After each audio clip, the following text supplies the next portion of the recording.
불가시적 교회에 대한 말씀을 드렸습니다. 이 땅에 이제 교회가 있는데 사람 눈에 보이는 교회와 사람 눈에 보이지 않는 불가시적 교회가 있다. 그래서 가시적 교회 안에도 여러 종류의 사람이 있는데 이제 대표적으로 두 종류의 사람이 있다. 이 말씀을 드렸습니다.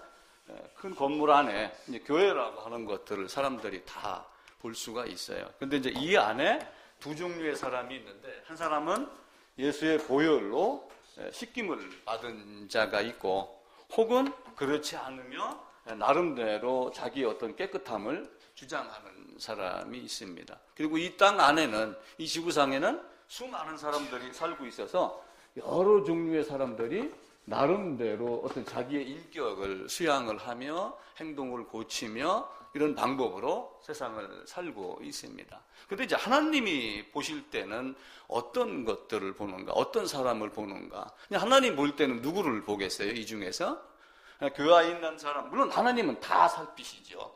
편지하시고 전지하시니까 어느 것이든 다 봅니다. 그러나 하나님이 궁극적으로 이렇게 바라보시는 하나님은 누구를 보냐면은 이 사람을 바라보는 거예요. 그러니까 이 사람이 잠시 교회당 안에 없을 수도 있겠죠. 그죠? 요즘 안 나가 교회, 가나안 교회 이런 이야기를 하잖아요. 원래 이제 가나안이라는 말이 좋은 의미인데 안 나가라고 하는 말을 거꾸로 하다가 보니까 나름대로 요즘 교회가 이상하게 간다. 교회가 어떤 복음보다는 다른 쪽으로 많이 간다. 그러니까 우리는 교회를 안 나갈 거야. 그러면서도 나는 하나님을 믿고 알아. 예배해. 이렇게 하는 자들을 가나안 성도다라고 하는 그 말을 쓰지 말자. 왜 가나안이라고 하는 그 귀한 말을 거기에다가 쓰느냐 이렇게 이야기하는 사람들이 있어요. 어쨌든 가시적 교회 안에 있지만 보이지 않는 사람이 있고 보이는 사람이 있고 혹 사정이 여의치 않아서 그렇지 못한 자가 있더라도 하나님 눈에 보이는 자가 있어요. 그래서 가시적 교회 전체적으로 그리스도의 보혈로 씻김을 받은 자 불가시적 교회. 그러니까 내가 불가시적 교회 안에 들어있다라고 그러면은 어쩌면은 형식적인 예배의 장소, 틀 이런 것들을 무시할 수도 있어요. 그러나 하나님이 그것을 무시하지 아니하고 너희가 모이기를 힘써라. 그러면서 누구누구네 집에 있는 교회라고 하면 신약 성경에는 계속해서 교회에 대한 이야기를 하고 있습니다. 그래서 이름뿐인 신자도 있고 진짜 성도도 있고 두 가지의 모습이 있어요. 근데 하나님이 이제 예수님도 말씀하셨잖아요. 내가 너희를 도무지 알지 못하노라. 이렇게 말씀하셨을 때 왜 도무지 알지 못하노라 이렇게 말씀하셨을까요? 예수님이 하나님이 사람으로 와서 기억력이 한계가 있어갖고 내가 너를 도무지 알지 못하노라 이렇게 하셨을까요?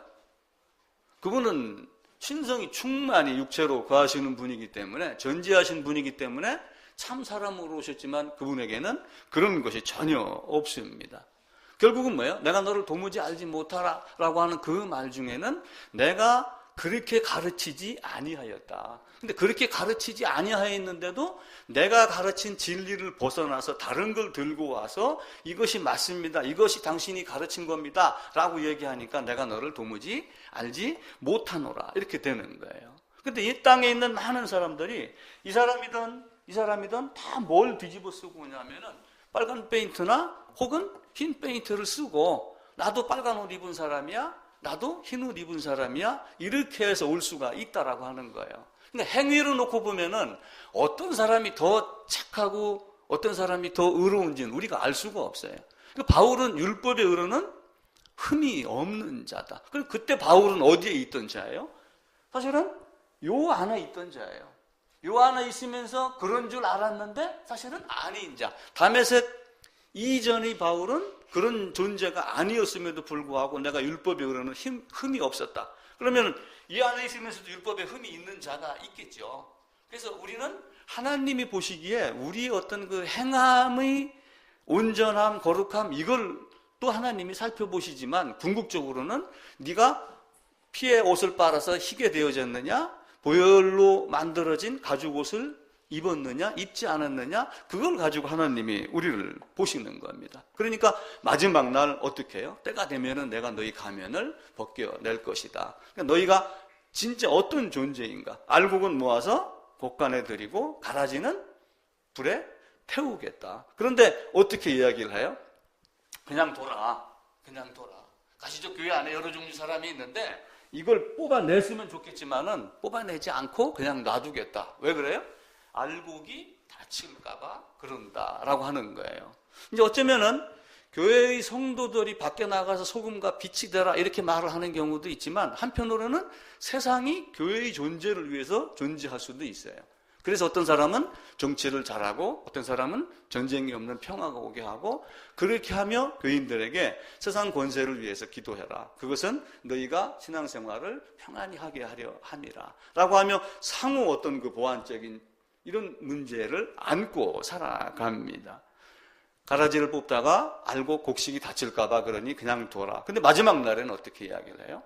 마지막 날에는 두 사람이 한 이불을 덮고 누워있으며 두 사람이 한 맷돌을 갖고 있으며 그러니까 두 여자가 맷돌을 갈고 있으며 그러니까 두 여자가 어떤 종류의 두 사람이겠죠. 같은 맷돌을 갈고 있었단 말이에요. 두 사람이 같이 잠을 자고 있는데 그것이 부부인지 누군지는 우리가 알 수가 없죠. 어쨌든 두 종류의 사람이 있는데 그 중에 하나는 데려감을 당하고 한 사람은 버려둠을 당할 것이다. 이제 마지막 즈음에 그 이야기를 하는 거예요. 그 내용이 이제 누가복음 17장, 마태복음 24장 이런 종류에 나와 있습니다. 한 사람은 데려감, 한 사람은 버려둠. 그러니까 우리가 신앙생활 한다라고 그러지만 내가 진짜 데려감을 당할 존재인가? 아니면은 가시적 교회 안에 있었지만 나중에 버려둠을 당할 존재인가? 이제 그것 하나를 딱 구분하는 건 뭐예요? 예수님의 부활에 참여한 존재가 되었느냐. 부활에 참여하기 위하여 먼저 죽었던 존재가 살아나는 것이냐. 그러니까 나사로를 살렸을 때 나사로가 그냥 잠자는 척하고 누워있는데 예수님이 가서 나오너라 이렇게 했었으면 주님의 능력이 아니죠. 왜 사흘 동안 기다렸다가 시체가 썩었을 때 갔을까요? 죽은 것이 확실했을 때 죽은 자를 살리시는 하나님을 보여주시면서 결국은 십자가로 가시면 내가 어떤 사람이다, 내가 어떤 존재로 이 땅에 왔다라고 하는 것을 가르치는 겁니다. 그래서 항상 우리 마음속에 주님이 어떤 분인가, 성경이 무엇을 말하는가 이걸 깨달아야지 됩니다. 그 깨닫는 바를 우리가 다른 말로 표현을 하면은 이제 밖에 나가서 이런저런 그 회사나 이런 데 가면 강의 같은 거 할 때 쌍기역 가지고 이야기하는 게 있어요. 쌍기역. 쌍기역을 가지고 단어를 한번 만들어 봐라. 그럼 여러 제가 주부에다가 이제 기록을 해 놨어요. 야, 쌍기역. 그러니까 첫 번째, 꿈이 있어야지 된다. 이거 쌍기역 맞잖아요. 그죠? 또 뭐가 있을까요? 응? 꽃. 아름다움도 필요하죠? 깡 등등등 굉장히 많습니다. 또 뭐가 있을까요? 끝. 그렇죠. 끝. 끈. 이 끈이 사실 인맥이에요. 인맥이 있어야지 성공한다. 끼가 있어야지 된다. 재주도 있어야 되고 깡다구도 있어야지 되고. 그러니까 포기하지 않는 집념 이런 것들을 쭉 얘기를 해요. 그러면서 가게 되면 쌍기역으로 만든 단어를 갖다 이렇게 만들어가지고 발표도 하게 하고 그러는데 그 중에서 제일 중요한 게 뭔가라고 제가 생각을 하니까 갑자기 이 생각이 딱 난 거예요. 깸. 맞는가요? 깨어짐, 깨닫다, 각성하다 이걸 제가 생각을 한 거예요.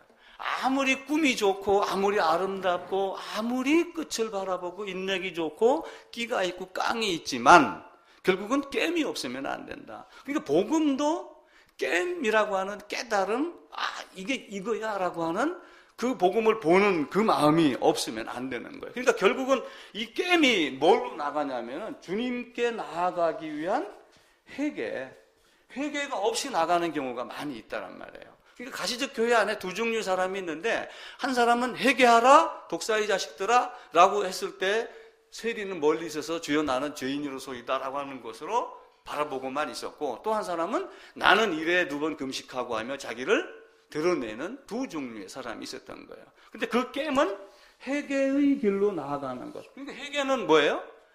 완전히 가다가 180도로 돌아서서 원래 있던 위치로 돌아가는 것. 그게 회개입니다. 그래서 회개는 두 종류가 있죠. 처음에 복음 안으로 들어가기 위한 회개가 있고, 복음 안에서의 삶을 살다가 문제가 있었을 때 돌이키는 회개가 있는 겁니다. 그래서 하나님이 우리에게 주는 것은 내가 어떠한 존재이다, 내가 너를 낳은 자이며 그리고 너는 이러한 존재였는데 내가 잃어버린 너를 찾으러 왔다. 가시적 교회 안에 있으면서 아버지가 아닌데도 아버지라고 부르는 사람이 있고, 자녀가 아닌데도 하나님을 아버지라 망령되에 부르는 사람들이 있는 거예요. 그러니까 내가 신랑, 신부 두 입장에서 남편이 아닌데도 짝사랑하는 경우가 있고, 그 안에서 정말로 하나님이 나를 사랑하는 것인가. 그러니까 오늘 부활주일 지키면서 수많은 사람들이 예수 부활했네 라고 하며 성찬도 하며 예수 부활했네 많은 이야기를 외치지만, 진짜 부활에 참여할 자가 있고 부활의 잔치에 맛만 보고 그러면서 남의 잔치를 즐거워하는 사람들이 있는 거예요. 그러니까 신랑을 취하는 자는 신부이다. 성경 말씀에 그렇게 이야기를 하죠.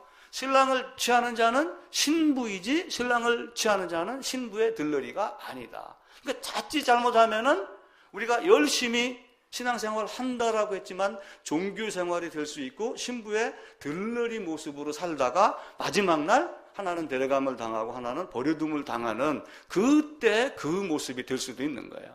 그래서 제가 지난주에 어떤 말씀 드렸냐면은, 예전에 휴거라고 하는 비디오를 봤었는데 거기에 아나운서가 어떤 목사님을 초빙을 해가지고 대담을 하더라. 이런 일이 일어났습니까? 야, 성경에 이런 일이 일어납니다. 말세에는 이렇게 이야기를 하는데 그 아나운서가 대뜸 하는 이야기가, 그런데 목사님은 왜 여기 앉아서 저하고 얘기를 하고 있습니까?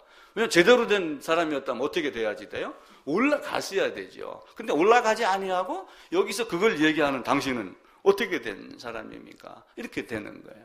그러니까 예수님과 나와 연합, 예수님과 나와 일체가 되는 그 모습 하나가 되지 않으면은 결코 모든 것이 되지 않아요. 그래서 제가 늘 얘기했던 게 뭐예요? 일체, 동일, 이 이야기를 한 거예요. 물론 내가 동일하고 일체가 됐다고 해서 내가 예수님이 된다 하는 그런 의미는 아닙니다. 이 의미를 잘 이해를 하셔야 되겠죠. 그러나 내가 예수 안에서 하나의 동일한 존재, 일체가 되지 않으면은 하나님과 나와는 전혀 관계가 없는 사람입니다. 가시적 교회 안에 종교 생활하는 사람과 신앙 생활하는 사람의 차이가 있죠. 그러니까 유대인들은 어떻게 했어요? 아버지 아브라함이요. 그러니까 아브라함을 아버지라고 불렀단 말이에요. 그러니까 예수님이 뭐라고 그래요? 너희가 아브라함을 아버지로 부르는데 왜 아브라함을 지우고 아브라함이 보고 믿은 나는 죽이려 하느냐라고 하면서 유대인들을 탓한 겁니다. 그래서 이 두 종류 안에 어떤 존재로 살기를 원하는가? 그러니까 피로 사신 교회 안에 있는 자, 거룩한 존재라고 하는 그 거룩함 안에 있어야지 돼요. 그러니까 예수님과 나와의 관계는 딱 드러낼 수 있는 것은 오직 그의 피로 사신 교회. 그러니까 그 피로 산 교회가 어떤 교회냐면은 하나님의 교회다. 그렇게 성경은 말씀합니다. 그리고 그 피로 말미암아 뭐가 이루어져요?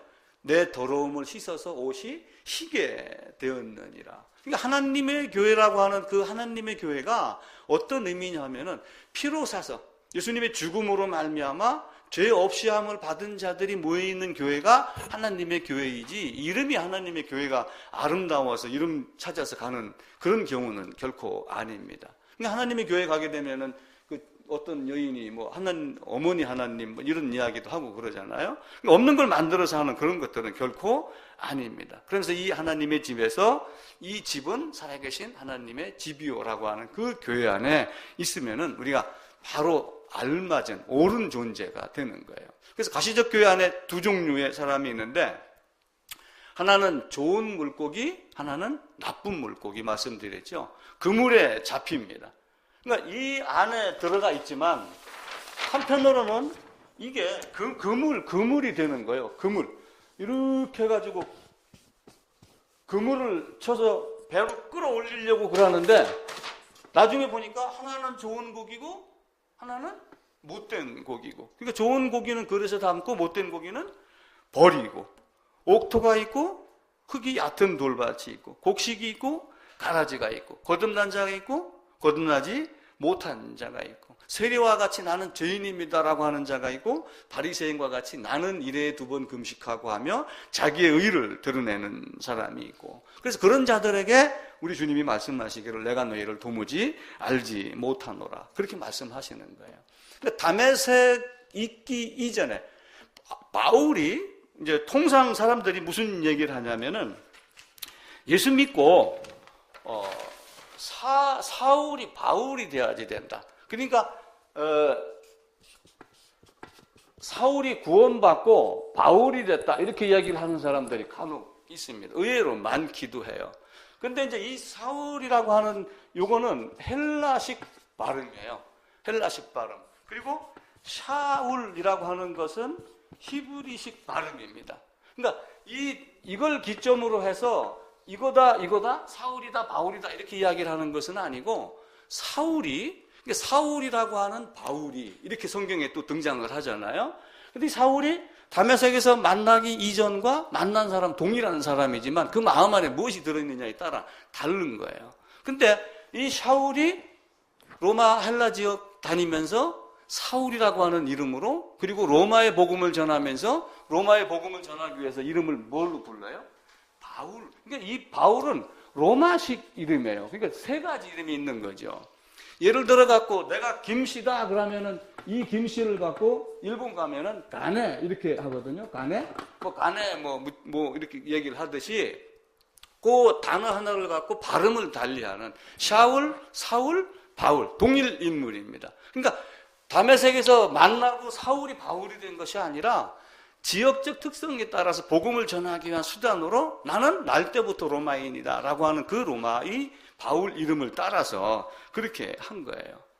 또 수가성 여인 보면은 물을 먹기 이전의 여인과 물을 먹은 여인, 어떤 물이요? 생수의 물을 먹은 사람과 먹기 이전의 사람으로 나오게 됩니다. 이삭과 야곱도 마찬가지예요. 아담에게 가인과 아벨이 있었습니다. 그럼 아담이 아벨만 불러서 교육을 시켰을까요? 아벨만 불러갖고 내가 에덴 그 기쁨의 동산에 있을 때 이렇게 범죄를 했는데 하나님 이렇게 해서 가죽을 입혀줬어, 너 이거 꼭 알고 있다가 가인한테는 가르쳐주지 마, 이렇게 했을까요? 결코 그렇지 않아요.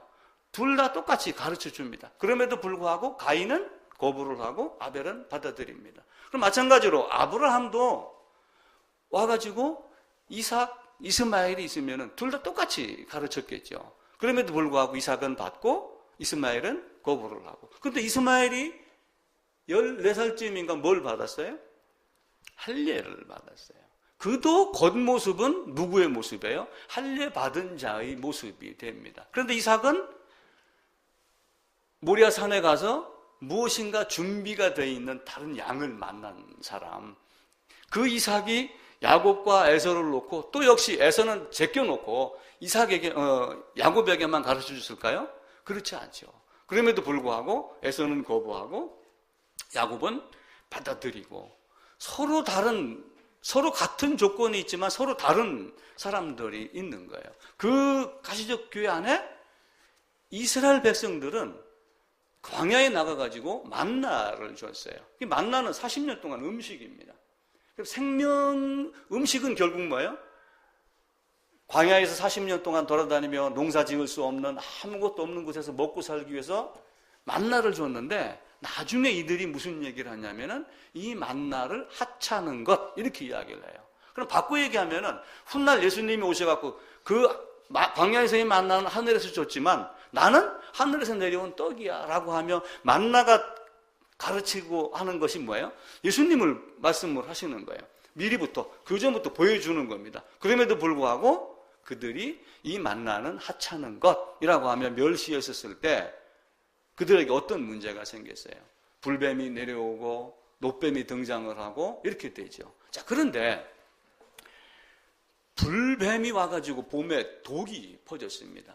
자, 여러분, 지금 갑자기 문틈 사이로 뱀이 한 마리 들어와가지고 여러분을 딱 물었어요. 우리 자매님을 물었습니다. 그랬는데 제가 여기서 요걸 쳐다보면 삽니다 라고 하는 제 능력 있는 걸로 이제 간주를 하는 거예요. 그랬을 때 그걸 보고 믿고 요걸 쳐다보고 있을 자가 몇 명 되겠어요? 당장에 병원 가야죠. 그죠? 이거 피 흐르지 않게 묶고 지혈해놓고 그리고 병원으로 달려갑니다. 자, 불뱀이 울렸을 때 이 노뱀을 보는 자마다 살리라 라고 했었을 때 그걸 보고 믿는 믿음이 어떤 믿음이었을까라고 하는 거예요. 그러니까 양의 머리에다가 염소의 머리에다 소의 머리에다가 안수하고 이것이 너희 죽음이야 라고 했었을 때 그것을 바라보고 믿는 자가 이 땅에 얼마나 많았을까요? 지난 한 주간 종려주일이다, 고난주간이다. 그러니까 종려주일에 호산나라고 외쳤던 수많은 사람들이 종려주일을 지키며 종려주간 그리고 고난주간을 거쳤는데 사실은 호산나라고 외치던 종려주일을 지켰던 그 사람들이 나중에는 예수님을 십자가에 못 박는데 앞장섰습니다. 바라바야 예수야 딱 결정해 라고 했었을 때 그들은 누구를 택했어요?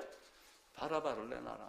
차라리 저렇게 힘없이 맞아 죽는 저 예수보다 칼을 손에 든 행동주의자 바라바가 월등히 낫다. 그러면 그가 로마군에서 해방시켜줄지도 모른다. 근데 예수님은 이 땅에 오시면서 계속 말씀을 하셨어요. 마태복음 16장부터 말씀을 하시면서 3번인가를 반복해서 말씀을 하셨어요. 내가 죽고 살아날 것이다. 죽고 살아날 것이다. 그런데 나중에 예수님이 십자가에 못 박혀 무덤에서 사라졌다라고 하는데 아직까지 그들은 성경에 기록된 것을 깨닫지 못하더라. 이렇게 기록을 하고 있죠. 복음을 깨닫는 것이 매우 쉬운 것 같지만 그렇지는 않아요. 굉장히 어렵습니다. 꼼수공부법이라는 게 있어요. 우리 여기서 잘 들어요. 꼼수공부법. 꼼수공부법은 뭐냐면은 책이 있어요. 사서 보지는 마. 꼼수공부법. 뭐냐면은 점수 얻는데 창피할 게 뭐가 있느냐. 이제 그 얘기가 딱 등장을 해요. 내가 90점 A뿔 맞아야 되는데 부끄러운 게 뭐가 있느냐. 어떤 방법으로도 내가 점수를 맞아야 되지 않느냐라고 하는 논리를 딱 갖다 놓고 답부터 외워라. 꼼수 공부법. 답을 알면은 정답이 어느 정도 보인다. 답을 알면은 풀어갈 수가 있다. 그러면서 이제 물론 또 다른 방법을 가르쳐 주겠죠. 근데 그 책을 소개한 것은 딱 2-3줄로 그걸 이야기를 해요. 꼼수 공부법, 먼저 답을 외워라. 그러면은 풀이 과정도 쉽다. 자, 그런데 실제 그렇지는 않죠. 근데 실제 그런 것이 하나가 있어요. 그게 어디냐면은 성경입니다. 성경은 정답을 가르쳐 줘요. 이렇게 되어 있다. 과정도 가르쳐 줘요. 그죠? 정답을 미리 다 가르쳐 줍니다. 예수 믿는 건 이거야. 이런 과정을 거쳐서 여기까지 이르는 거야. 이걸 전부 다 가르쳐 줘요. 다 보여줍니다. 근데 그 보여주는데도 깨닫지 못하는 자가 있어요. 여러분, 주일 저녁에 이제 오늘 저녁에 가서 보게 되면은 그 7시쯤인가 뭘 하냐면 KBS에서 골든벨 울려라 이거 합니다. 그런데 그걸 골든벨 울려라를 매주 시청을 하면은 지식도 높아져요. 특히 중고등생들 그거 보면은 공부에도 도움이 많이 됩니다. 근데 그 골든벨 울려라라고 할 때 한 40번 정도 문제가 지나고 난 다음에 무엇 하냐면은 찬스를 쓸 수 있는 시간을 한번 줘요. 문제를 줬는데 내가 답을 도저히 모르겠어. 그때 50번 마지막 가기까지 단 한 번 찬스를 써라 라고 하는 기회를 줍니다. 그럼 도저히 모르면 찬스를 딱 불러요. 그러면은 아이들이 이제 같은 학생들끼리 뭘 하냐면 자기가 아는 답 딱 몇 글자 중에 한 자만 골라가지고 단어, 김관식 그러면 그 관자, 식자, 김자 자기가 원하는 답을 종이다 하나 써가지고 그 사람들이 주는 공에다가 담아갖고 걔한테 딱 던져요. 그리고 공이 막 사방에서 막 몇백 개가 날아오잖아요. 그 중에서 3개만 딱 고르는 거야. 3개를 딱 골라갖고 열었는데 다 3개가 관자다. 이러면 조금 곤란하겠죠. 근데 의외로 관자도 나오고 식자도 나오고 이렇게 섞여서 나옵니다. 그걸 딱 보고 뭘 해요? 답이 뭡니다. 이렇게 추리를 해냅니다. 성경도 마찬가지예요. 그러면 그걸 찬스 해가지고 그 공에 한 글자 정답이 섞여 있는 그걸 받는 사람이 공부를 평생 안 했으면 그 답을 알 수 있겠어요? 모릅니다. 나름대로 공부를 했기 때문에 그걸 아는 거예요. 성경도 마찬가지예요.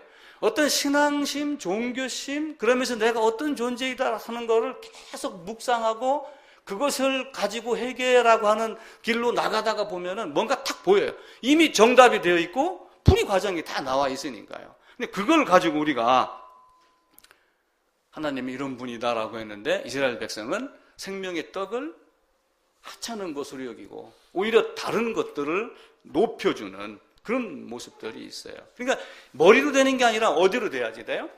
가슴으로 돼야지 된다. 이 세상에서 가장 먼 여행지는 비록 32cm밖에 안 되지만은 가장 먼 여행지는 여기서부터 여기다. 요즘 뭐 미국의 보이저호 뭐 이런 우주선들이 지금 막 수년 동안 지금 빛의 속도로 달려가고 있지만 우주가 아직 끝이 아니잖아요. 그런 정도로 넓은 것이 세상입니다. 그 넓은 것 속에 우리 마음에서 깨닫는 바가 무엇인가라고 하는 겁니다. 그러니까 겉다리 짚어서 사는 것이 아니라 진짜를 하나님이 찾는 거예요. 하나님이 나병 환자 10명을 고쳐주셨어요.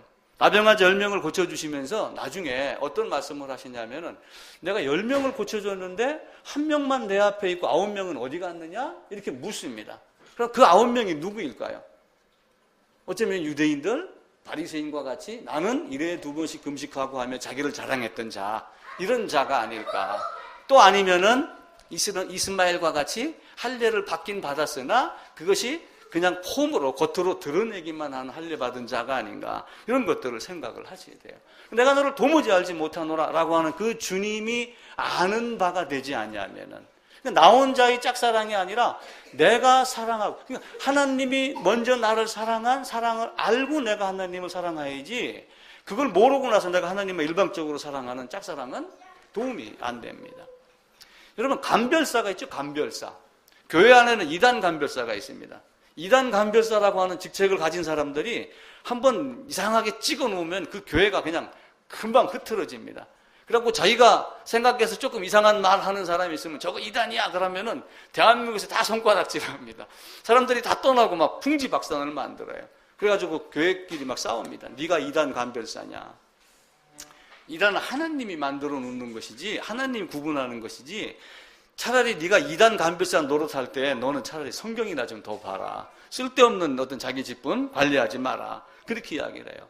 병아리 간별사, 와인 간별사, 커피 간별사, 간별사가 굉장히 많습니다. 근데 하나님이 간별하는 것이지 사람이 간별하는 게 아니에요. 근데 간별사가 간별하기 전에 우리는 뭘 하냐면은 내가 하나님 앞에 무릎을 꿇고 직접 고하리라. 성경은 그렇게 기록을 하고 있습니다. 자기 안에 있던 자는 아는 거예요. 근데 자기 안에 없던 자가 내가 이렇게 하지 않았습니까? 주님이 나를 이렇게 가르치지 않았습니까? 라고 했었을 때 주님은 내가 너를 모른다. 이렇게 되는 거예요. 그러니까 주님이 우리를 알 수 있었던 방법은 내가 너를 만난 적이 있다 없다 그 얘기예요. 쉽게 얘기를 하면은 내가 너를 한번 만난 적이 있다 없다? 그럼 어떻게 돼요? 하나님은 거짓말 하시나요? 하실 수 없나요? 하나님은 거짓말을 하실 수 없는 분입니다. 하나님은 신실합니다. 그는 깨끗합니다. 그렇기 때문에 한 번 만난 적이 있었으면은 만난 적이 있다라고 하지 내가 너를 도무지 알지 못하노라 이렇게 말씀하시지 않아요. 그러니까 도무지 알지 못하노라 라고 했던 그거는 내가 너를 만난 적이 없다. 그러니까 이 땅에서는 하나님을 만나는 거는 성경으로 만나죠. 교회당 안에서 설교나 이런 걸 통해서 만나죠. 근데 중요한 건 뭐예요? 너하고 나하고 하나가 된 적이 있었느냐? 네가 나하고 연합이 된 적이 있었느냐? 그 이야기를 하는 거예요. 자, 레위기 16장뿐만이 아니라 1장 딱 들어가게 되면은 무슨 얘기가 나오냐면 1장 4절에서 안수라고 하는 이야기가 나와요. 그 안수를 우리는 동일성, 집어넣어가지고 하나가 되게 하는 것, 일체성, 이렇게 이야기를 해요. 제가 한 2, 3주 전에 무슨 얘기를 드렸냐면은 이 동일성이라고 하는 단어를 써도 되느냐, 안 되느냐, 이게 왜냐하면 신학적으로 신학자들이 아직 말을 한 적이 없어요. 그래서 제가 어느 분에게 질문을 했더만은 우리 주님이 나를 대속하고 대리성 이 말을 하는데 동일성? 이 동일성이라고 하는 이 말 자체가 이제 대신 대속하는 말하고 약간 뉘앙스가 달라서 같다라고 하는 어떤 의미를 갖고 있으니까 그럼 네가 예수냐? 이렇게 이제 오해될 수도 있으니까 이걸 잘 안 쓰는 것 같아요. 그래서 제가 이제 책을 쭉 보다가 19세기, 20세기에 유명한 그 설교자가 누가 있냐면 스펄전이라고 하는 사람이 있어요. 근데 그 스펄전이라고 하는 사람이 레위기 1장을 설교를 하면서 안수에 대한 걸 이야기를 하며 안수가 짐승과 나와 동일하게 만드는 동일성이다라고 하는 단어를 썼더라고요. 아, 나도 사용해도 큰 문제가 없겠구나. 다른 사람이 시비를 걸면은 스펄전도 썼는데 이렇게 얘기를 하면은 이단 간별사라도 나한테 이단이라는 소리를 안 하겠다. 이 생각이 딱 들어가는 거예요. 물론 그들이 그 얘기를 한다고 해서 내가 못 쓰는 건 아니죠. 안수는 결국은 뭐예요? 내가 너를 그 안에다가 집어넣는 겁니다. 그러니까 우리가 일반적으로 하는 안수는 직분자를 세울 때, 어떤 선교사를 뭐 파송을 한다 할 때, 또 어떻게 구별한다, 헌신할 때, 뭐 축복한다, 이런 여러 거 할 때를 안수를 합니다. 안수를 이제 하지만은 이 안수 속에 숨어 있는 의미가 굉장히 또한 많아요. 그러니까 전지하신 하나님, 우리가 전지전능 속성 해가지고 그림으로 한번 쭉, 속성 기억나나요? 전지하신 하나님 그럴 때 제가 뭘 그렸어요? 이거는 알통 그린 건 전능 그랬죠. 전지는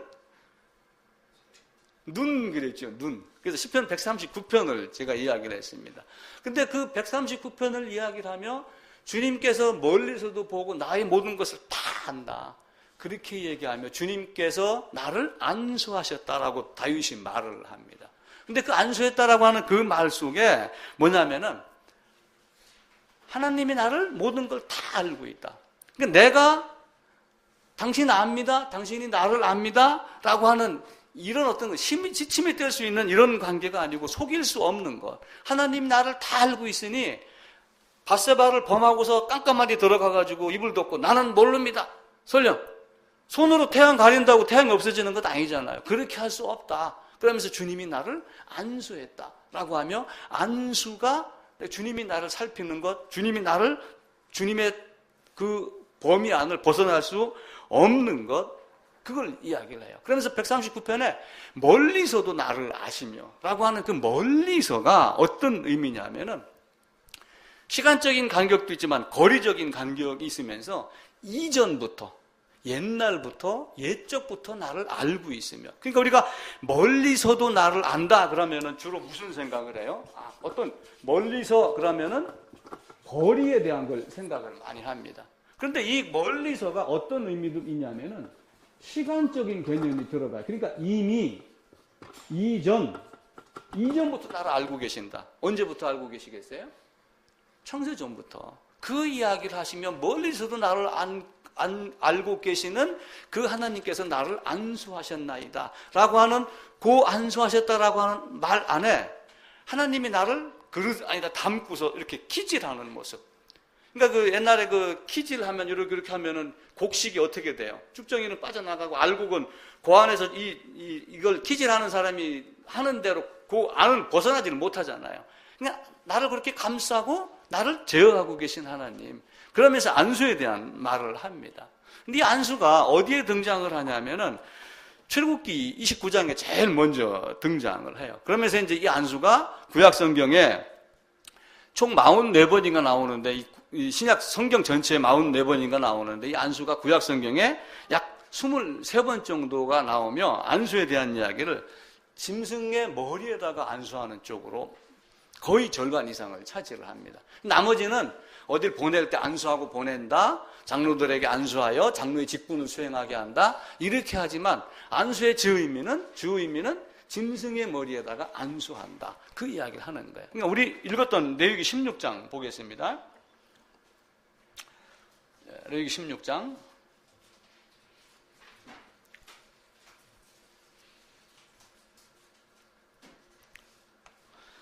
여기도 보게 되면 이제 안수에 대한 이야기가 나오며 레위기 1장에서부터 안수하는 이야기가 나옵니다. 제가 안수는 어떤 의미라고 그랬어요? 안수는 넘겨주는 것. 뭘 넘겨주죠? 죄를 넘겨줘요? 죄인을 넘겨줘요? 죄인을 넘겨줘요. 이건 명확히 하셔야지 됩니다. 왜냐하면 이게 명확히 되지 않으면 항상 헷갈리게 되어 있어요. 여러분, 나무를 자르면은, 나무를 잘라서 끌고 간다고 생각을 해보세요. 밭에서 고추 농사를 짓고 고추대를 딱 잘랐어요. 고추대를 뽑았습니다. 고추대 끌고 갈 때 어디를 끌고 가요? 이게 이제 뿌리고 가지가 막 이렇게 나와 있어요. 그럼 끌고 갈 때 이 방향으로 끌고 가요? 이 방향으로 끌고 가요? 어느 쪽이 쉬워요? 당연히 뿌리 있는 쪽으로 끌고 가는 게 쉽죠. 그러니까 이 뿌리, 이 근본, 죄의 열매, 이걸 따진다고 하면 안수는 뭘 남겨주는 거예요? 이걸 남겨주면 이것까지 들어가는 거예요. 그 개념을 여러분들이 이해를 하셔야지 돼요. 그러니까 안수한다 그러니까 머리에다가 손을 얹는 것만 자꾸 생각을 하는데 성경에서는 어디에다 안수하냐면 짐승의 머리에다가 안수한다. 머리에다가 안수를 하며 내가 그 안으로 들어가는 걸 이야기를 하는 거예요. 구약에서는 또 예전에 어떤 습성이 있었냐면은 아브라함 사례가 있는데 누구에게 자식을 낳게 했어요? 이스마엘을? 하갈에게 낳게 했죠. 그러면서 하갈이 낳은 자식이 누구의 자식이 됐어요? 아브라함의 자식이 되며 누가 낳은 것으로 됐냐면 사라가 낳은 것으로 된 거예요. 왜 그러냐면은 하갈이 아기를 낳을 때 하갈 뒤에서 하갈을 이렇게 끌어안습니다. 그러면 그게 누구의 자식이 되는 걸로 여겼냐면은 자기 자식이 되는 걸로 여긴 거예요. 그러니까 지금 산모가 아기를 낳을 때 그 해산을 도와주는 사람이 뒤에서 힘줘 하고 끌어안고 했던 그것 자체가 그런 의미를 포함을 하고 있는 거예요. 그러면서 짐승의 번제물이 머리에 안수할지니. 근데 안수할 때 주먹을 쥐고 할까요? 손을 펴고 할까요? 손을 펴고 합니다. 손을 핀다는 얘기는 유대 문학상 방향을 가르쳐요. 방향. 그러니까 이렇게 해서 안수하는 게 아니라 이렇게 해가지고 안수를 하며 어떤 걸 하냐면은 어떤 수단과 어떤 방향을 일으키며 안수하는 자가 지금 어디를 향해서 간다? 짐승을 향해서 간다. 라고 하는 의미를 갖게 되는 겁니다. 물론 짐승을 축복하는 건 아니죠. 아니, 당장 죽을 놈인데 축복할 게 뭐가 있어요? 짐승의 머리에다 안수를 하고 내가 짐승 안으로 들어가는 것을 계속해서 보여주는 겁니다. 그러면은 내가 짐승 안으로 들어가 있는 게 보이는가요? 보여요, 안 보여요? 근데 보여야죠. 왜 안 보여요? 마음의 눈으로 봐요? 아니, 여기 지금 뭐가 보여요, 안 보여요? 줄 보여. 또 다른 거는? 눈 좋네. 그럼 글씨 안 보이게 하고. 아무것도 노란 종이밖에 안 보여요. 그죠? 근데 이걸 제가 딱 돌리면은 뭔가 보이죠? 뭐가 보여요? 근데 이렇게 하면 더 보여요, 안 보여요? 여기 덮을게요. 보여, 안 보여요? 이렇게 하면 보여요, 안 보여요? 나는 보이는데 그래도? 이게 내가 내 쪽에 있어서 보이는 게 아니라 한번 보면은 그 안에 들어가 있는 것을 볼 수 있는 투시력이 있어야지 돼요. 염소의 머리에다가 짐승의 머리에다가 안수했었을 때 그 안에 들어가 있는 자기의 모습을 보여야지 됩니다. 그러니까 부활은 오늘 부활주의로 하지만 예수님의 죽음 안에 내가 들어가 있지 않으면은 그 부활은 누구의 부활로 끝나요? 우리 주님의 부활로 끝나는 거예요. 내가 그 안으로 들어가 있지 않으면 그 죽음이 나의 죽음이 되어야지 그 부활이 누구의 부활이 돼요? 나의 부활이 돼요. 근데 그걸 믿는 자가 있고 믿지 않는 자가 있는 거예요. 자, 노뱀을 쳐다보면 살아. 여기서는 독이 빨갛게 올라오는데 노뱀을 바라만 보기만 하면 살아라고 하는 걸 바라본 자가 있고 에이 그런 게 어디 있어 하고 병원으로 달려가는 사람도 있겠죠. 그 믿음이라는 게 신비로운 겁니다. 안수하여 대속죄를 하는 일이 1년에 몇 번일까요? 1년에 한 번. 그러면서 평소에는 대속죄일이 아닌 본인의 어떤 죄의 잘못이나 이런 것이 있을 때는 매일 반복해서 드립니다. 자, 대속죄일이 1년에 한 번이면은 예수님의 십자가는 평생에 몇 번이야? 평생에 한 번, 영원에서 영원부터 단 한 번, 그렇게 되는 거예요.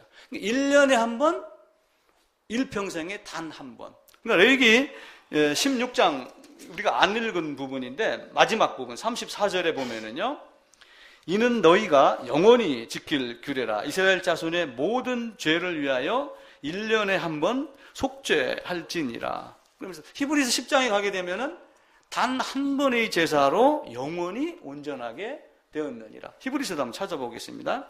뒤로 넘어가셔가지고 히브리서 10장입니다. 14절입니다.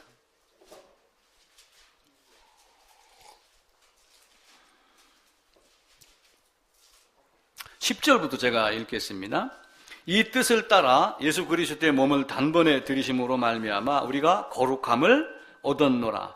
제사장마다 매일 서서 섬기며 자주 같은 제사를 드리되 이 제사는 언제나 죄를 없게 하지 못하거니와 오직 그리스도는 죄를 위하여 한 영원한 제사를 드리시고 하나님 우편에 앉으사 그 후에 자기 원수들을 자기 발등상이 되게 하실 때까지 기다리시나니 그가 거룩하게 된 자들을 한 번의 제사로 영원히 온전하게 하셨느니라. 그러니까 레위기 16장에 나오는 제사도 1년에 한 번, 예수님도 단 한 번 이렇게 이야기를 하는 거예요. 그러면서 왜 그분이 단 한 번으로 끝냈을까요?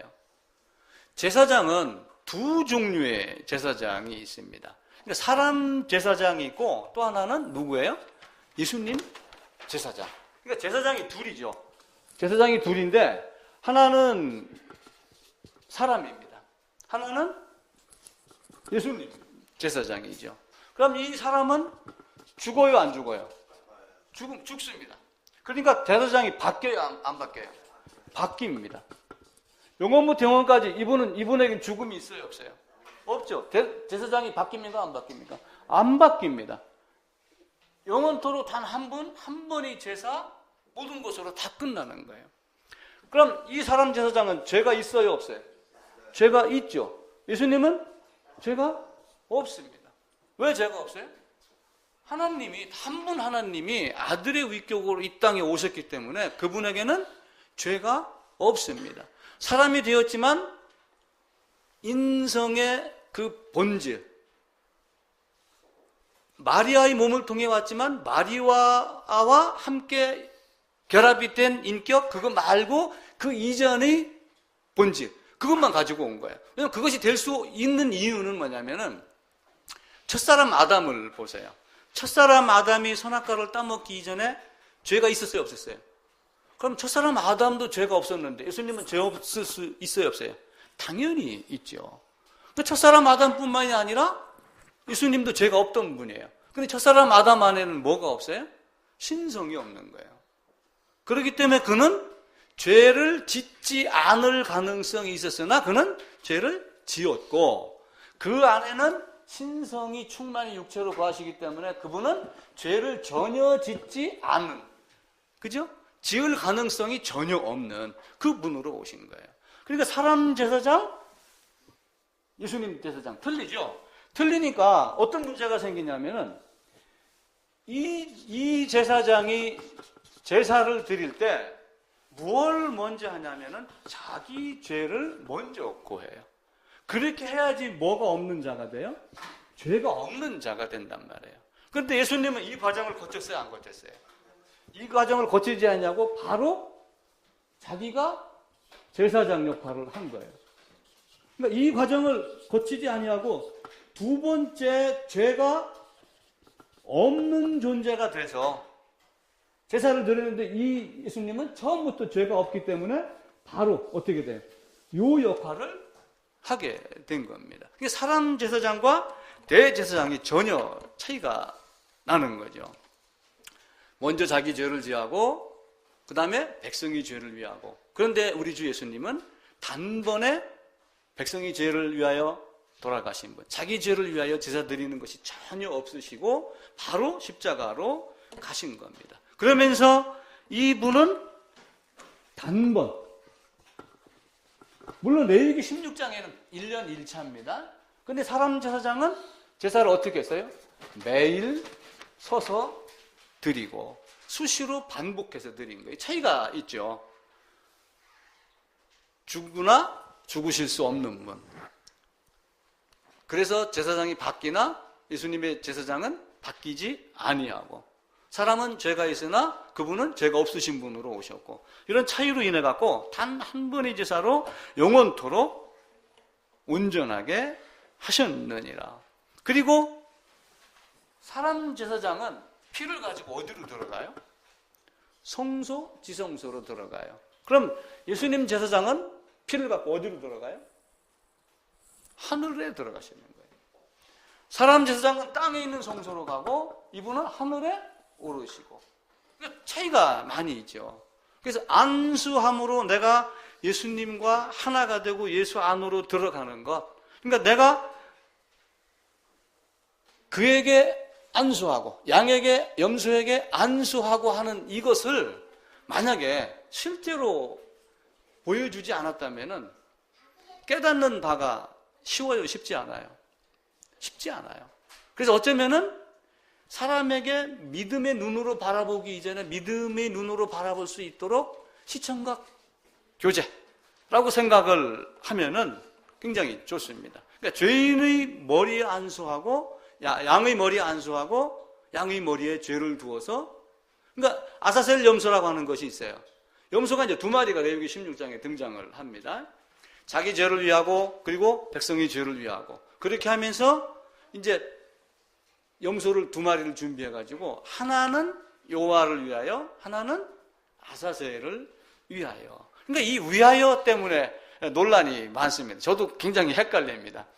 우리 호수 씨하고 위하여가 아사셀을 위하여 이게 도대체 뭔가, 영어를 잘하는 분이 다음 주에 저한테 얘기를 한번 해주세요. for의 용법이 뭔가, 뭐뭐가 있는가 얘기를 한번 해줘 보세요. 제가 아침에 언뜻 갑자기 생각이 나가지고 영어 for의 용법이, for 그러니까 for 아사셀, 그러면 뭐 아사셀을 위하여, 그죠? 이렇게 됐는데 또 다른 용법이 뭔가 하고 다른 문장을 막 찾아가지고 이렇게 해보니까 교환하다, 어떤 걸 보상하다, 어떤 이런 의미도 있어요. 어떤 대가로 지불하다, 그리고 가격을 가치 여기는 등가의 의미도 포함이 되어 있다, 이렇게 되는 겁니다. 그러니까 염소를 두 마리를 가지고 하나는 여호와를 위하여, 그러니까 여호와를 위하여 라고 하는, 이거는 별 문제가 안 돼요. 왜냐하면 여호와께 가는 거니까. 근데 이제 문제는 뭐냐면 아사셀을 위하여라고 하는, 이게 지금 문제가 되는 거예요. 그래서 번역 성경이 여러 개가 있는데 약간 차이가 있어요. 새 번역, 바른 성경, 킹제임스 이렇게 해서 한글로 번역한 거 보게 되면은 하나는 여호와께 바치는 이렇게 되어 있고, 하나는 아사셀에게 바치는, 같은 개념으로 또 설명을 한 것도 있어요. 그러면 이제 아사셀이 뭐냐? 예. 아사셀? 레위기 16장 우리 보는 거예요. 예. 순염소 두 마리를 놓고 주께 바칠 염소, 아사셀에게 바칠 염소. 여호와를 위한 것, 아사셀을 위한 것. 제비를 뽑아가지고 하나는 여호와를 위하고 하나는 아사셀을 위하고, 여기 위하여가 아주 애매모호한 이런 의미가 됩니다. 자, 우선은 위하여를 그냥 빼버리고, 제가 설명을 지금 하기가 좀 부족하니까 아사셀을 일단 보는 거예요. 아사셀. 아사셀이 뭐냐? 여호와는 쉽게가 되니까. 그러니까 아잘이라는 것이 있어요. 아잘이 뭐냐면은 떠나다, 이제 이런 의미예요. 그 다음에 에즈가 염소입니다. 에즈, 염소. 그러니까 아사셀을 바꿔 얘기하면 뭐라고 할 수 있어요? 떠나는 염소, 떠나 보내는 염소, 이렇게 해석을 하면 돼요. 근데 뭘 짊어지고 떠나게 하느냐? 뭘 갖게 하고 떠나게 하느냐? 라고 하는 거를 봐야지 돼요. 그러니까 아사셀이 명확하지가 않기 때문에 그냥 속죄를 위하여. 자, 레위기 16장 가봅시다.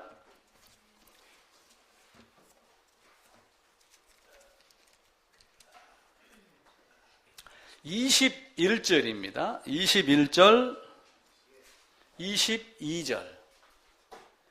제가 읽겠습니다. 아론은 그의 두 손으로 살아있는 염소의 머리에 안수하여 이스라엘 자손이 모든 불의와 그 범한 모든 죄를 아리고 그 죄를 염소의 머리에 두어 미리 정한 사람에게 맡겨 광야로 보낼지니 염소가 그들의 모든 불의를 지고 접근하기 어려운 땅에 이르거든 그는 그 염소를 광야에 놓을지니라.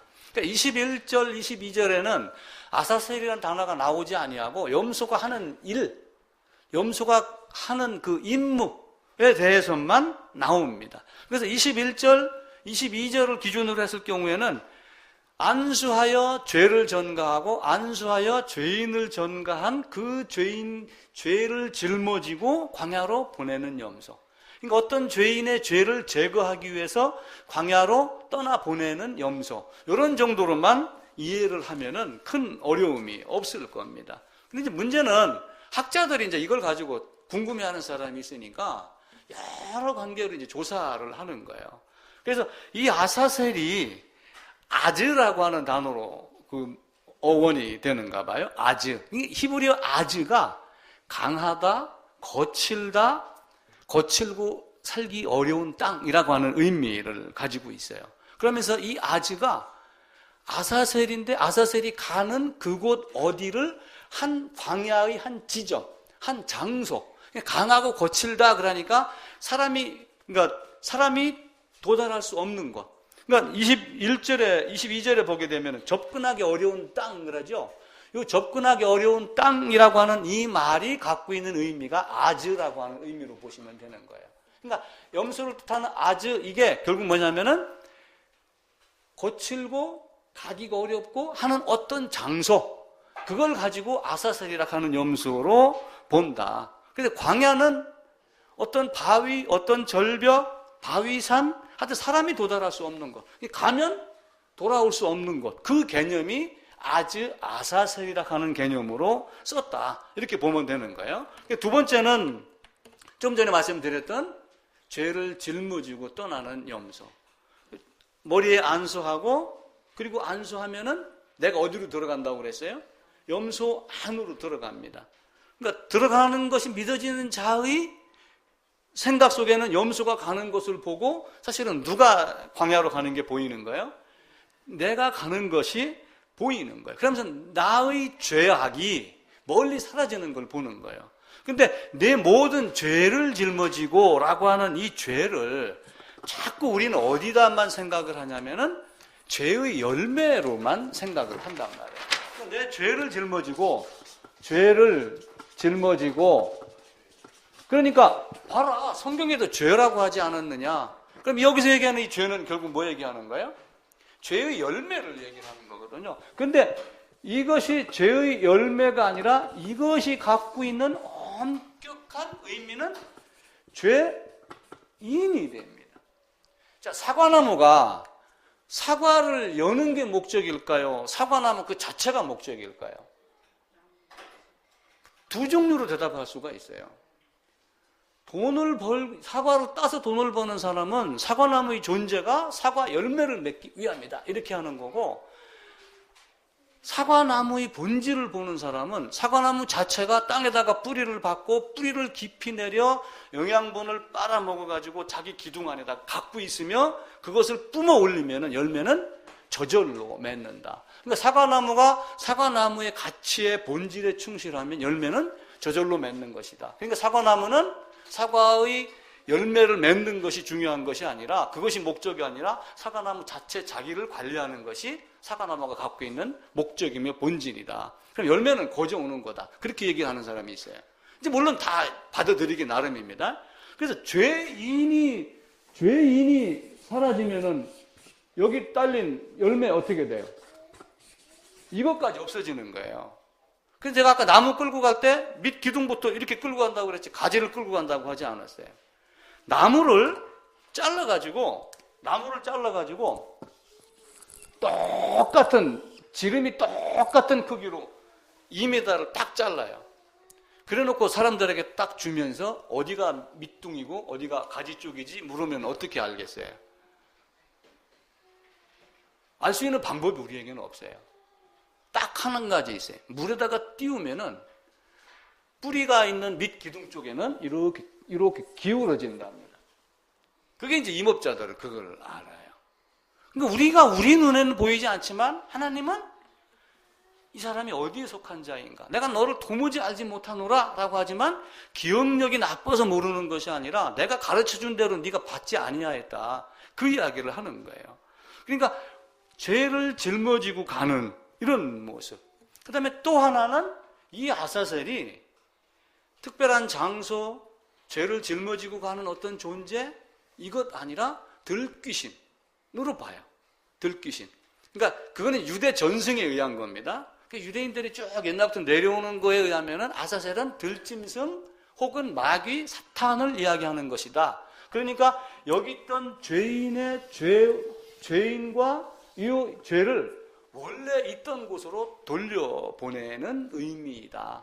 나름대로는 이제 좋게 생각을 했겠죠. 그런데 이제 하나님 편에 보게 되면은 하나님이 죄를 제거하는 그런 능력과 이런 것이 없이 죄를 원래의 존재인 사탄에게 돌려보낸다라고 하는 것이 있지 않기 때문에 그 해석은 쓰지를 않고 일반적으로 무엇을 쓰냐면은 그냥 21절, 22절을 놓고 죄를 가지고 죄를 실어서 보내는 어떤 도구, 그 개념으로 보는 거예요. 그래서 이 아사셀의 개념이 굉장히 좀 애매모호하지만 아사셀을 위하여라고 하는 이 말을 아사셀이 염소가 죄를 짊어지고 떠나 보내지는 어떤 그런 정도로만 이해를 하시면은, 제가 주석을 여러 군데를 살펴봤는데 그 이상의 해석을 해놓은 것이 없어요. 단지 이제 뭐냐면은 이스라엘에서는 내 죄를 없애기 위하여 제사를 드릴 때 그냥 아사셀 염소라고 하는 것이 죄를 없애기 위한 제의의 고유 명사다. 이렇게 보는 것이 가장 무난하다. 이렇게 이제 해석을 하는 것이 있어요. 아, 죄를 없앨 때 쓰는 염소, 아사셀 염소라고 하는 그 전문 용어. 그냥 그렇게 사용하는 고유 명사가 갖고 있는 그 의미 뉘앙스가 이거다라고 하는 것만 깨달아지면은 된다. 이렇게 보시면은 큰 문제는 없습니다. 염소를 안수할 때 어디다가 한다고 그래요? 염소의 머리다가. 그 머리다 하면은 내가 어디로 들어간다? 염소 안으로 들어간다. 이거는 믿어지고 믿어지지 아니하고는 성경을 보면서 성경이 무엇을 얘기하는가. 아까 제가 어떤 얘기를 드렸냐면은 그 퀴즈 문제 나왔던 거, 골든벨 울려라.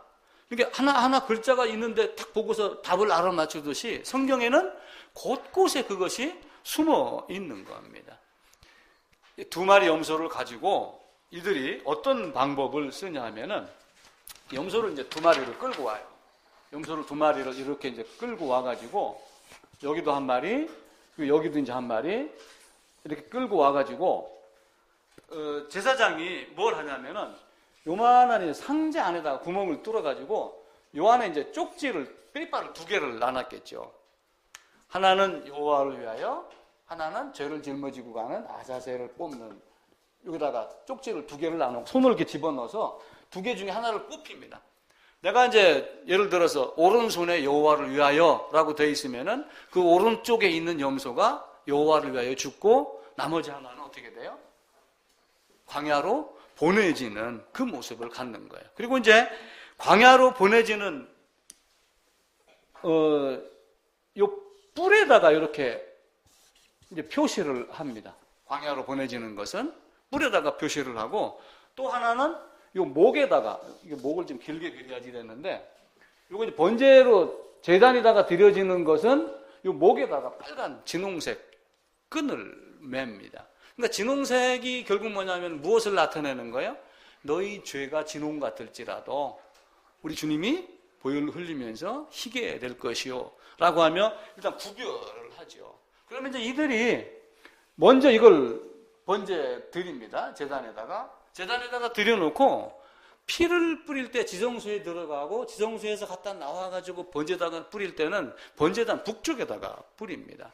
왜 북쪽에다가 이걸 번제단이라고 했을 경우에 동, 서, 남, 북 이렇게 하면은 피를 어디다가 뿌리냐면은 요 북쪽 제단에서 뿌린다고 이렇게 되어 있어요. 그 왜 북쪽에다가 뿌리냐면은 이사야서 14장에 보게 되면은 북국 집회, 북국께서 누가 등장을 하냐면은 계명성이라고 등장을 하며 자기 자리를 높이는 사탄의 존재가 나와요. 그래서 이쪽에다 뿌려서 그걸 없애버리는 그런 하게 됩니다. 여러분 우리 옛날 연속극 조선시대 이런 거 보면은 임금이 이제 아기를 태어나면은 세자라고 그러죠. 세자마마 이렇게 합니다. 그러면서 또 무슨 말을 하냐면은 세자마마 대신 또 동국마마라고 하는 말을 붙여요. 왜 동국마마라고 할까요? 동궁. 해가 어디서 떠요? 해가 여기서 뜬단 말이에요. 해가 이렇게 뜨니까 앞으로 왕이 될 사람의 처소를 궁궐의 동쪽에다가 뒀어요. 그래가지고 동궁마마 이렇게 부른 거예요. 그러니까 장소에 대한 개념을 이 사람들도, 이스라엘도 이사야 14장에 북극 집회에 참석해서 자기를 높였던 사탄의 존재를 어렴풋이 거기서 시사하기 때문에 피를 북쪽에다가 뿌리는 거예요. 그렇게 놓고 이제 나중에 염소를 멀리 보냅니다. 그럼 염소를 멀리 보내면은 이게 거리가 얼마가 되냐면은 이스라엘 성이 이렇게 있어요.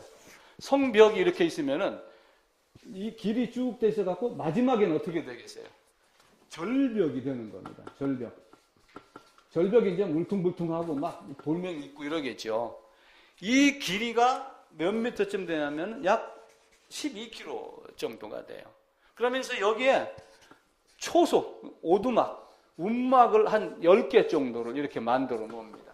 그러니까 이들이 여기서 염소를 끌고 문으로 나가가지고 여기까지 가게 되면 여기서 기다리는 사람이 요 염소를 받아갖고 여기까지 가져가고 또 요 사람은 여기서 돌아가고 여기 있는 사람이 또 염소를 여기까지 끌고 가고 그러면서 요 중간에 목이 마른다든지 할 때 물, 음식을 준비를 해가지고 요 사람을 받아주는 거예요. 그러니까 옛날에 그 파발막을 하면은 말 타고 가면 또 말 교체하고 이렇게 했잖아요. 근데 염소는 계속 끌고 가고 사람이 교체가 되는 거예요. 그래가지고 마지막에 요 절벽 위에 올라오게 되면은 염소 뿔에 있는 염소가 이 그림을 좀 그려야 돼. 아이고 완전 잘못 그렸네요. 염소 뿔에 매있던 이 끈을 풀러가지고 반으로 잘라요. 그래가지고 반을 다시 여기다가 묶고 하나는 여기 있는 바위에다가 이걸 묶어요. 그리고 염소를 어떻게 하냐면은 여기서 제사장이 이쪽으로 굴려 떨어집니다. 그러니까 굴려 떨어지면은 염소가 죽겠어요, 안 죽겠어요? 죽지요. 근데 여기 있는 사람들은 거리가 멀으니까 보여요, 안 보여요? 광해라고 그러지만 뭔가 좀 커브길도 있고 이러니까 안 보이겠죠? 여기 있는 사람이 이제 이 염소가 딱 떨어지면은 이게 전승이에요, 전승. 이게 흰색으로 바뀐다. 이렇게 또 전해져 내려옵니다. 그걸 가지고 이제 여기서 망대에 서가지고 손짓을 하는 거예요. 흰색으로 바뀌었어. 그럼 이게 전달돼갖고 맞아, 우리 해방됐다 이렇게 하겠죠. 그걸 눈으로 보여주는 거예요. 시청각 교제의 개념입니다. 근데 하나님은 자기 자신을 양, 염소, 제물로 그리고 너희 모두가 다 누구에게로 와라? 나에게로 와라. 라고 하며 대표로 누구를 뽑았어요? 예수님이 이 땅에 오셔서 대표로 세상의 모든 사람을 다 넘겨줄 대표로 누구를 뽑았어요? 요한을 뽑은 거예요. 요한. 이 땅 안에 영원부터 영원까지 수많은 사람이 존재를 합니다. 수십억, 수백억의 인구가 있어요. 근데 하늘에서 누가 와셨어요? 하나님이 이 땅에 딱 오신 거예요. 이 죄인들을 어떻게 넘겨받아요? 회개하는 자, 회개하라. 요한이 와가지고 첫사람 아담이 죽었으니 첫사람 아담을 대신할 요한, 율법과 선지자의 예언한 모든 것이 마지막에 누구예요? 요한. 그 요한이 와가지고 예수님에게, 예수님이 다가가서 나한테 세례줘? 그렇게 말씀하신 거예요. 어찌게 내가 세례를 받아야 되는데 당신이 나에게 세례를 받습니까? 아니야, 이렇게 하는 게 맞아. 그러면서 이 세례자 요한이 창세부터 지금까지, 창세부터 마지막 날까지 이 땅에 있는 모든 자를 어디다가 안수를 한 거예요? 예수 그리스도에다가 안수를 한 거예요. 죄는 아담이 졌는데 아담이 이미 흙이 되고 먼지가 되어 있으니까 그 역할을 누가 했냐면은 요한이 한 거예요. 자, 제가 주전자를 갖고 나와가지고 몇 번 말씀을 드립니다. 야, 이 선악과를 먹으면은 하나님과 같이 될 수 있어. 그럼 사탄이 자기가 이 문을 팍 열어놓고 억지로 먹였나요? 절대로 그렇게 하지 않았어요. 아담이 자기가 그 자유의지예요. 자유의지. 이 자유의지가 어떤 말이냐면은 자유의지. 자유 이렇게 얘기하잖아요. 자유. 근데 이 자유가 자기를 이야기를 하는 거예요. 어떤 이유를 이야기를 합니다. 이거를 한문학자가 어떻게 풀었냐면 자기만의 이유, 자기가 갖고 있는 정당하다고 생각하는 이유, 이걸 자유라고 이렇게 풀었어요. 그러니까 아담은 어떻게 본 거예요? 아담이 갖고 있는 자유의지는 내가 생각하기에 이것이 맞아 라고 생각하면 자기가 하나님은 내가 너를 아담이라 만들어 놨고 그렇게 하면 안 돼 라고 했는데 아담이 스스로 내가 생각하니 이게 맞습니다 라고 하냐 그걸 먹은 거예요. 그걸 먹으니까 어떻게 돼요? 이걸 먹는 순간 사탄이 들어와가지고 이 안에 뭐가 딱 들어가요. 전체 모든 사람이 다 이 땅에 있는 모든 사람들, 성경이 모든 것을 죄 아래 다 가두는 겁니다. 이때 요한이 와가지고 예수님이 다가가서 야 나한테 세례해. 아 당신이 나한테 세례해야죠. 아니야 네가 나한테 세례해야 돼. 그래서 여기 있는 걸 다 어떻게 했어요? 그리고 십자가로 가신 거예요. 그리고 오늘 부활을 기념하는 날로 부활절이다라고 하는 겁니다. 그럼 이렇게 했다고 하여 세상 모든 사람이 예수에게 다 안수가 되어졌나요? 아니에요. 그렇지는 않아요. 믿음이라는 것이 존재를 하는 거예요. 회개라 하는 개념이 있지만 믿음이라는 것이 존재가 돼서 그것으로 말미암아 모든 사람이 해당이 되는 겁니다. 내가 예수와 함께 죽었는가? 진짜 오늘 부활절이 남의 잔치인가? 내가 직접 참여할 그 잔치인가? 우리가 고민해 볼 필요가 있겠죠. 자칫 잘못하면 남의 잔치에 즐거워하다가 두 사람이 함께 밭을 갈고 있음에 한 사람은 데려감을 당하고 한 사람은 이 땅에 남아있는 이 모습이 되겠죠.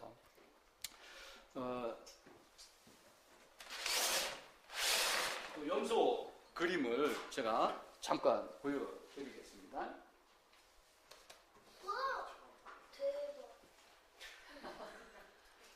대박. 이게 이제 아사셀 염소로 가는 거예요. 그러니까 이스라엘은 아사셀 염소를 그리며 죄를 짊어지고 간다. 그러니까 신을 계속 넣은 거예요. 근데 우리가 얘기하는 건 뭐예요? 죄의 열매가 아니라 죄인을 짊어지고 간다. 라고 하는 개념입니다. 죄송합니다. 이게 갑자기 이랬습니다.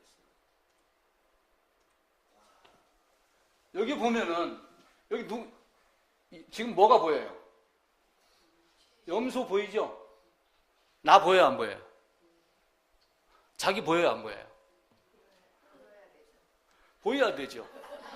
이게 왜 순간순간 이게 잘못됐다. 이게 잠깐만요.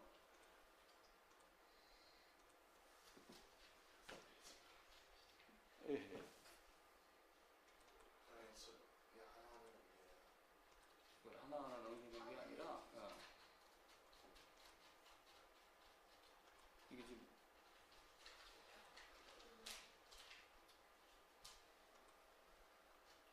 그냥 크게 봅시다.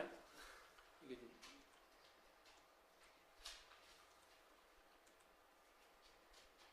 이게 뭐가 지금 이상하게 됐다.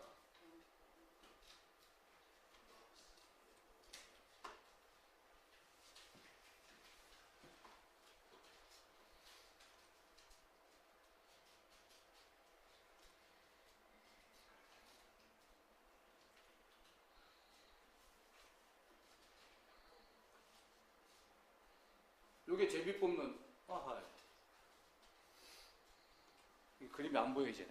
상자에서 제비를 뽑아갖고 그리고 염소를 보내고 이제 마지막에 어디까지 오냐면은 염소가 죽었습니다. 라고 이제 성에다가 이렇게 알려주는 장면입니다. 그러니까 이 염소를 통해서 시청각 교제로 보여주는 것이라고 생각을 하시고 하나님이 이 땅에 오셔서 한 일이 무언가. 단순하게 우리가 절기로 지키는 부활절이 아니라 실제 내가 그 안에 연합이 되어 있는가? 동일성, 일체성, 대속, 대신이라고 하는 말에 예수님만 하고 막 이렇게 하지 말고 다른 의미로 한번 봐보세요. 지금 영화가 하나 들어와 있는 게 있는데 부활이라는 영화가 들어와 있어요. 메가박스에. 제가 가려고 그랬는데 나중에 다운받아서 같이 보려고. 그러니까 패션 오브 크라이스트는 매 맞고 고통받는데 집중이 되어 있어요. 근데 지금 부활이라는 영화는 어떤 한 군인이 가서 예수 못 받고 와 라고 하는 것에서 시작이 된다라고 그럽니다. 아무것도 모르는 사람이에요. 근데 못 받고 나니까 뭔가 이상한 걸 느끼는 거야. 그러면서 이분이 누구인가를 찾아가는, 추리하는 그 영화라고 그래서 또 다른 의미로 본다고 그래요. 그래서 설명은 그렇더라고요. 혹시 기회 되면 다운 받아갖고 나중에 같이 보는 걸로 그렇게 하겠습니다. 어쨌든 하나님이 우리에게 준 그 사랑이 어떠한 사랑인가 꼭 깊이 깨달으시기를. 그래서 부활주일이 그냥 지키는 절기가 아니라 내가 예수 안으로 함께 연합이 되어 있는 거 아닌가 라고 하는 것 꼭 기억하시기를 부탁드리겠습니다.